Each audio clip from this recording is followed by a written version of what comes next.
세상에 상처가 없는 사람은 아무도 없습니다. 제가 이때까지 살아오면서 많은 분들을 만나고 또 여러 가정들을 관찰하면서 깨닫게 된 것은 상처 없는 사람은 아무도 없다는 사실입니다. C.S. 루이스는 이런 유명한 말을 남겼습니다. 세상에 문제가 없는 가정은 멀리서 바라본 가정밖에 없다. 무슨 말일까요? 멀리서 바라보면 다 괜찮아 보이고 문제가 없는 가정처럼 보이지만 그 가정을 가까이서 자세히 관찰해 보면 그 가정에도 역시 문제가 있다는 것입니다. 제가 한 번은 초등학생들을 대상으로 집회를 했는데요. 초등학생들에게 여러분 인생은 참 살기가 힘듭니다. 이런 이야기를 했더니 초등학생들이 아주 격렬하게 맞아요! 이렇게 대답을 하는 것이었습니다. 벌써 초등학교 고학년쯤 되면 야, 이 세상에 참 문제가 많구나. 내 인생이 참 힘들구나 하는 것을 깨닫게 되는 거거든요. 우리 사회가 참 힘들다 보니까 사람들이 상처를 많이 받고 어려움을 많이 겪습니다. 그런 상황 속에서 지금은 이 코로나19까지 겹쳐가지고 더 많은 사람들이 몇 배로 고통을 겪고 어려워하는 것 같습니다. 이런 상황 속에서 우리에게 필요한 것이 무엇일까요? 오늘 본문은 바로 그러한 것을 우리들에게 알려줍니다. 먼저 9절에서 하나님은 우리를 하나님의 분깃과 기업으로 삼아주셨다고 하면서 하나님의 사랑을 보여주십니다. 9절에 보시면 여호와의 분깃은 자기 백성이라 야곱은 그가 택하신 기업이로다. 여기서 말하는 분깃은 하나님과 백성 사이의 특별한 관계를 뜻합니다.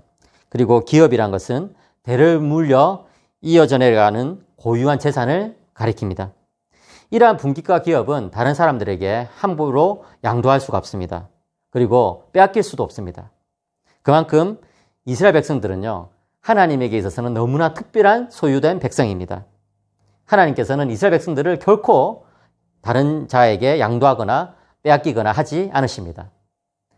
이렇게 코로나19로 인해서 정말 세상이 멈춰간 것 같은 그런 시간, 또 내가 뜻하는 대로 뭔가 일이 되지 않는 그런 시간, 그리고 이웃의 또 친척들의 또는 가족들의 어려움들을 옆에서 지켜봐야 되는 그런 시간, 이럴 때 우리에게 필요한 것은 바로 하나님의 사랑입니다.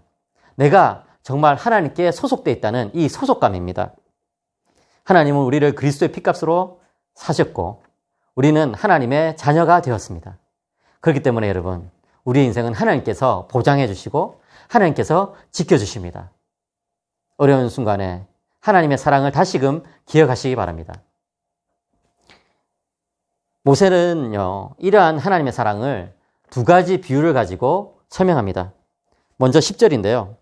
여호와께서 그를 황무지에서 짐승이 부르짖는 광야에서 만나시고 호위하시며 보호하시며 자기의 눈동자같이 지키셨도다. 여러분, 저는요, 성경 전체에서 우리를 눈동자같이 지키시는 하나님이라는 이 표현이 너무나 멋진 표현이고 비유라고 생각합니다. 여러분, 우리 인간의 몸에서 눈동자가 얼마나 소중하고 또 얼마나 많은 보호를 받는 곳입니까? 사람이 이제 죽어가지고 해골이 된 것을 보면은 이 해골에 구멍이 뻥뻥 2개 뚫려 있잖아요. 말하자면 하나님께서는 이 단단한 뼈에다가 이 구멍을 뚫으시고 바로 그 자리에 눈동자를 이렇게 집어 넣으신 것입니다. 그렇게 해가지고 이 참호 속에서 보호를 받도록 한 것이죠. 여러분, 다른 우리의 몸은 우리가 이제 의식적으로 생각을 해야지 움직이잖아요. 그런데 이 눈동자는 어떻습니까? 우리의 이 눈꺼풀의 보호를 받는데 굉장히 이게 자동적으로 이제 보호를 받잖아요. 뭔가 뭡니까? 이게 벌레라든지 또는 공이라든지 이런 것들이 날아오면은 나도 모르게 막 눈이 감기잖아요. 그죠? 그런가 하면 여러분, 우리 몸의 다른 부분들은 우리가 직접 이렇게 씻어줘야 합니다. 물로, 비누로 씻어줘야 하는데 우리의 이 눈동자는요, 눈 주변에 자동 세척 장치가 있어가지고 언제나 깨끗하게 그렇게 관리가 되고 있습니다. 눈곱이 끼어가지고 눈꺼풀은 더러울지라도 눈동자가 더러운 사람은 아무도 없죠. 제가 이때까지 본 사람 중에 정말 저 사람 참 지저분하구나 이렇게 생각되는 사람도 눈동자만큼은 깨끗했던 것 같습니다.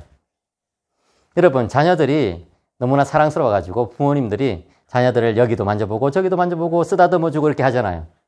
그런데 아무리 사랑하는 자녀라 할지라도 내가 너 눈동자 좀 만져줄게. 눈동자를 내가 쓰다듬어줄게. 이렇게 말하는 부모는 아무도 없습니다. 그만큼 이 눈동자는요, 세밀한 보호를 받고 그리고 그만큼 이 눈동자는 그 사람 개인의 것이라는 사실입니다.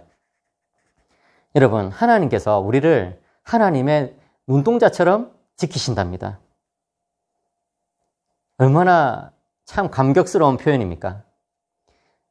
우리 인생에서 지난 날들을 한번 생각해 보시면 하나님께서 나를 정말 보살펴 주셨다. 이런 순간들이 많지 않습니까? 저도 참 그런 것 같아요.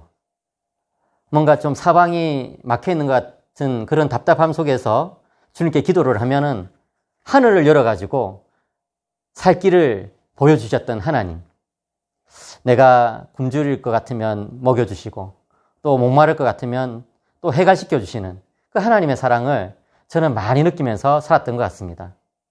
사랑하는 성도님 여러분, 여러분들은 어떠십니까? 여러분들의 인생에 하나님께서 언제나 개입하시고 함께 해주십니다. 여러분들을 눈동자처럼 지켜주십니다. 그런데 여러분, 하나님께서 우리를 사랑하신다고 해서 항상 좋은 것만 주실까요? 그런 것은 아니라고 모세는 가르칩니다. 11절에 나오듯이 때로는 하나님의 사랑을 더 깊이 있게 경험하도록 하기 위해서 하나님은 우리 삶을 어렵게 만드시기도 한다는 것이죠. 11절과 12절. 마치 독수리가 자기의 보금자리를 어지럽게 하며 자기의 새끼 위에 너풀거리며 그의 날개를 펴서 새끼를 받으며 그의 날개 위에 그것을 엎는 것 같이 여호와께서 홀로 그를 인도하셨고 그와 함께한 다른 신이 없었도다. 여러분, 이 독수리는요, 이 새끼를 모질게 훈련시키기로 유명합니다. 독수리가 새끼를 키울 때는 정말 처음에는 지극정성으로 새끼를 보살펴주죠.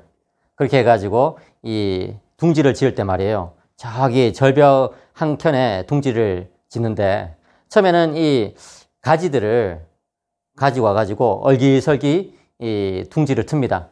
그리고 그 위에 짐승의 가죽을 덮어가지고 좀 푹신푹신하게 하고 최종적으로는 자기의 털을 뽑아가지고 굉장히 포근하게 만들어 주는 것이죠. 그렇게 해가지고 새끼를 부화시키고 거기서 키우는데요.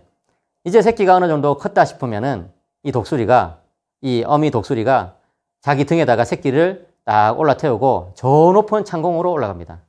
그리고 거기서 이제 새끼를 갑자기 탁 떨어뜨려 버리는 것이죠. 그러면 새끼들 입장에서는 어떻게 될까요? 엄마, 왜 이래요? 이러면서 날갯짓을 굉장히 열심히 하겠죠. 그런데 아직까지 날갯짓을 잘 못 배워가지고 새끼는 이제 추락을 하게 됩니다. 그렇게 해가지고 새끼가 쭉 떨어지다가 바닥에 닿기 전에, 무슨 일이 생기기 전에 어미 독수리가 다시 손쌀같이 내려와가지고는 새끼를 등에 업고 다시 올라가서 또 똑같은 훈련을 시키는 것입니다. 그렇게 하루 종일 훈련을 받은 새끼의 입장에서 여러분 한번 생각해 보십시오. 그 다음 날이 되었습니다. 이제는 절대로 저기 안 올라간다. 엄마가 등에 올라타라고 해도 나는 안 올라간다. 한 번 속지 두 번 속나. 이렇게 하면서, 이제는 그렇게 훈련을 받지 않으려고 할 것입니다. 그러면 어미 독수리는 그 둥지를 그냥 사정없이 해쳐버립니다. 그렇게 해가지고 자기 털도 다 날려버리고, 그 다음에 짐승의 그 가죽도 치워버립니다. 그렇게 하면은 이제 결국에는 아주 뾰족뾰족한 가지들만 남게 되죠. 그럼 새끼 입장에서는 여기에 가지에 찔려가지고 고통을 당하나 또 저기 올라가가지고 무서운 일을 겪거나 그냥 피장파장이다 하면서 어미 등에 또 올라타게 되는 것이죠.